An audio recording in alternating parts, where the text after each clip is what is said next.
বিসমিল্লাহির রহমানির রহিম। সূরা নমল আয়াত ৭৫।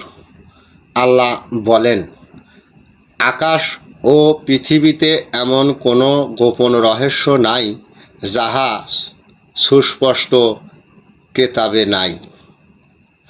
এই হলো আয়াত।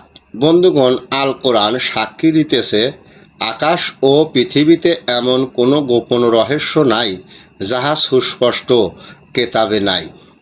অর্থাৎ আল কোরআন সাক্ষী দিতেছে কিতাবে সব আছে।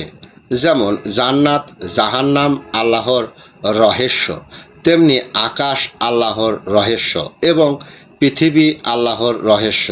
আর এই রহস্য রয়েছে কিতাবের ভিতরে, এমনকি আল কোরআন এটাও কিতাবের ভিতরে। আর সমস্ত কিছু রয়েছে কিতাবের ভিতরে। অর্থাৎ আমি বলতে চাইছি, আল্লাহ আকাশে, আর আকাশ যখন কিতাবের ভিতরে, তখন কিতাবের বাহিরে কোনো কিছুই নাই। বন্ধুগণ, কাগজের যেমন কিতাব হয় না, তেমনি কাগজের আল কোরআন হয় না। কাগজের কোরআন বলতেছে কিতাব অনুসরণ করো। তাই প্রতিটি বক্তার উচিত কিতাব বিষয়ে জ্ঞান অর্জন করা এবং কিতাব বিষয়ে নিজে জ্ঞান অর্জন না করিয়া ঘুমন্ত অবস্থায় স্বপ্ন দেখিয়া তাফসীরকারীগণ বুঝিয়ে গেছেন মৃত্যুর পর মাটির তল দিয়া জান্নাতে যাবে।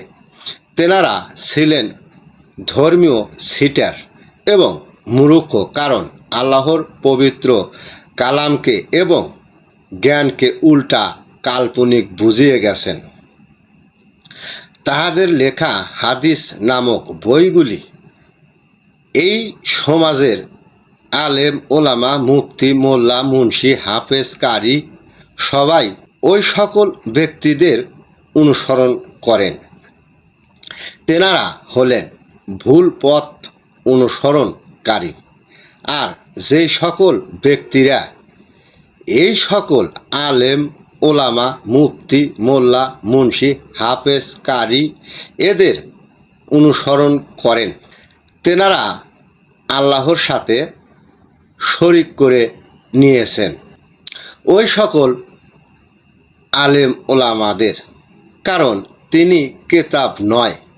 যেই সকল আলেম ওলামাগণ কিতাব হতে পারে নাই, তাহাদের অনুসরণ করা মানেই জাহান্নামের টিকিট কাটা। ওই সকল ব্যক্তি আল্লাহ বিষয়ে যত ভালো কথা বলুক না কেন, এবং ওই সকল ব্যক্তি রাসূল বিষয়ে যতই ভালো কথা বলুক না কেন, তেনারাই হলেন সেই ইবলিস, যেই ইবলিস বাবা আদমকে সেজদা করেনি। আপনি চাইলে আমি সূরা নমলের ৭৫ নম্বর আয়াতের সব দেখিয়ে বুঝিয়ে দিতে পারি। মানা না মানা আপনার ব্যাপার। কমেন্ট করে আপনার মতামত জানাবেন। এখানেই বিদায়। ইয়া গাউসেল আজম, ইয়া গাউস।